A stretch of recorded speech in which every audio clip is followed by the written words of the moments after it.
It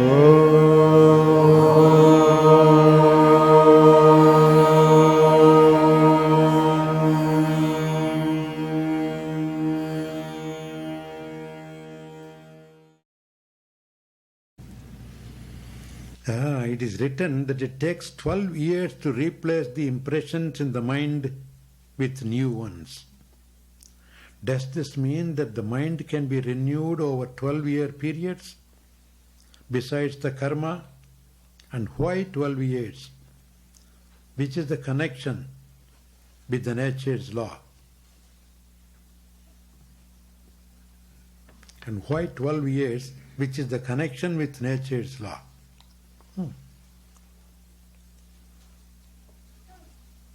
Thank you for your love and for letting me grow here.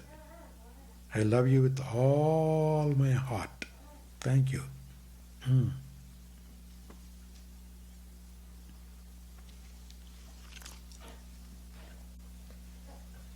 Somehow I really don't have any personal experience to give you that, but scriptures,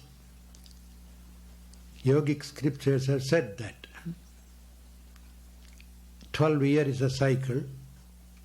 Probably even modern science may have even better answers. A cell in a body cannot live more than 12 years if it lives. So every cell gets changed after 12 years. Likewise, every 12 years you are having a complete 100% new body. Imagine you have 1,000 cells when you are born as a baby. At the 12th year, not even one cell out of the 1,000 will be in that body. They're all slowly destroyed by the time new ones have come in. So at the end of the 12th year, you will have completely new cells. Not even one old cell left over there. It's a cycle. I don't know exactly why the reason is, like 12 months, zodiac, you can call it anything you want. Maybe even some modern science might have some good reasons, good answers for that. The lifetime of cells. That's actually the body. But mind, to replace the impressions of the mind in a new one, mind also is part of the body, but it's very subtle body. Remember that we don't have only just the physical body, we have the mental body as well. Mind is a body made of subtle elements. And that also has subtle cells and subtle prana functions in the mind. That also goes through the change. That's why when we want to change the entire mind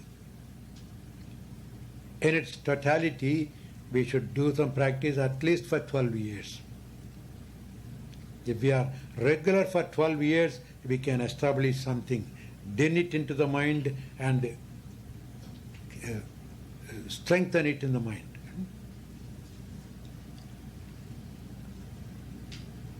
But how often within 12 days, say, I'm repeating the mantra, nothing seems to be happening. No. If you want to change the body, whole body into a yoga body, practice yoga regularly for 12 years. The whole body changes into a yogic body. So 12 years is a cycle like that.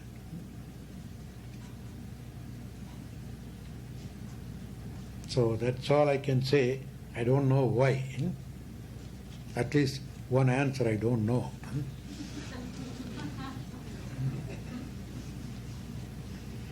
Beloved Gurudev, do angels have wings? They do. They do. They do. That's why they can fly anywhere and everywhere. Sure.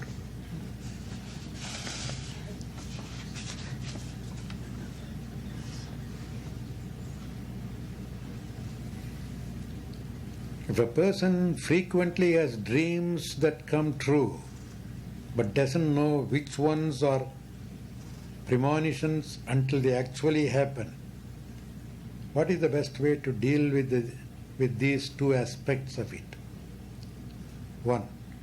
Should one warn people who were in a dream to be careful in some way, even without knowing if the dream means anything at all? 2. How should the dreamer deal with his or her own thoughts of apprehension following a disturbing dream? It really seems that there is nothing to do but wait to see what God sends.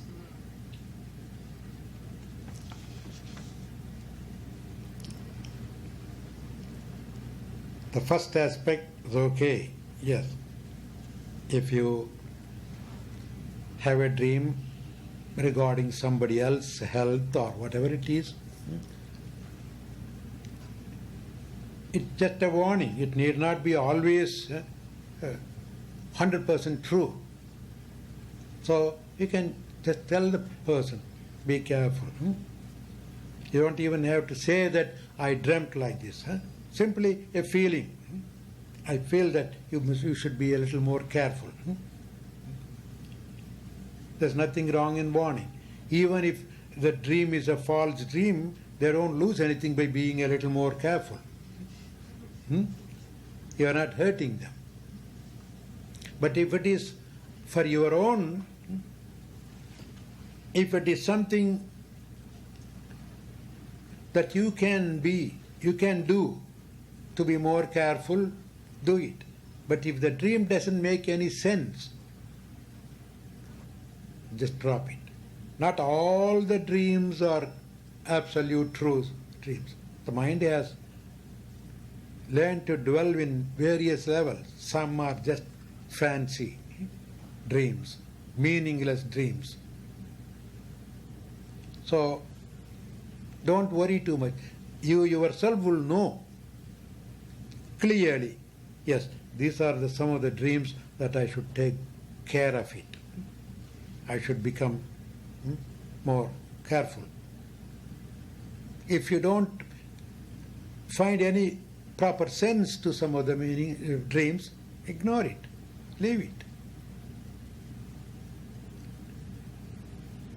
Because if God wants to warn you through your dream, He would have given some clarity also. You will know what it is. God will not tell you something without even making you understand that. So, if you don't really understand, leave it. God, I don't know why the dream came. If it is the one that you sent me, I don't seem to understand. Maybe tomorrow's night you can clarify it. Otherwise, just drop it. Anything that you don't clearly understand, just ignore it. Because dream need not be always true. That's why it's called dream. Mind functions in various levels.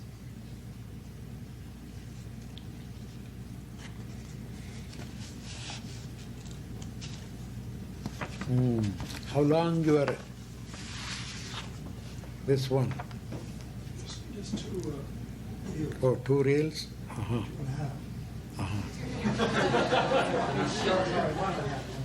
Huh? 1.5. 1.5. Okay. Okay. Maybe we'll conclude here and see that. Now it's all dark anyway. The lights are on. Huh? That looks great. It looks like a full moon. Yeah. Beautiful. The teachings state that we are not the body or mind, and we are encouraged to think of ourselves as beyond the limitations of name and form. Yet, the sannyasis are named differently if they are women. They have the final Ma and are called Mataji rather than Swamiji. It seems to be that this custom serves only to divide the monks into two groups and encourage us to think of ourselves in a limited way. Would you comment on this, please? Thank you. Actually, in India, when you give sannyasi name, there's no Ma added. Just the sannyasi name, that's all. If you don't like to have the Ma, take it out. It's not absolute necessity. It's simply for others to know who it is. Because sometimes others would want to know. You don't have to belong to get limited by that. You are only using a feminine body. Sannyasis also would use masculine and feminine bodies. So, for others to know that you are using a feminine body, you are given the small add-on as Ma. In fact, even when you sign, you don't. For us, we don't even have to write so and so Swami Ma. Even Swami, everybody is a Swami. Sometimes many Swamis just simply say Satchidananda. That's all. Of course, in the beginning, when you become a Swami, you want to lose His Holiness Sri Swami Vidyananda Mataji Saraswati. You like it's all. Afterwards, when you really become a sannyasi, well-rooted, Vidyananda, sometimes Vidya, just finish. It shortens by itself, like the toad. As it grows bigger and bigger into a frog, the tail drops out. In the beginning, you like to have all the long tails. Yes, sometimes I say, all right, it will drop off one day. Even when they send a note to me, they will say, Swami Vidyananda Ma, Swami Sarvananda Ma. As if I don't know you are a Swami, you are a Ma. Sarvanand, everybody knows. Vidyanand, everybody knows. Premanand, everybody knows. So, it's not a big title or anything. If you don't want all that, just drop it. In fact, the shorter the better. For others, yes, officially, if you write to somebody else, for others to know who you are, all right, you can use your full name. For our local notes, for even those who already know you, you don't even have to have the full name. Very often I sign my letters as Satchidananda, that's all. Not even the Swami. Sometimes Sat, finished.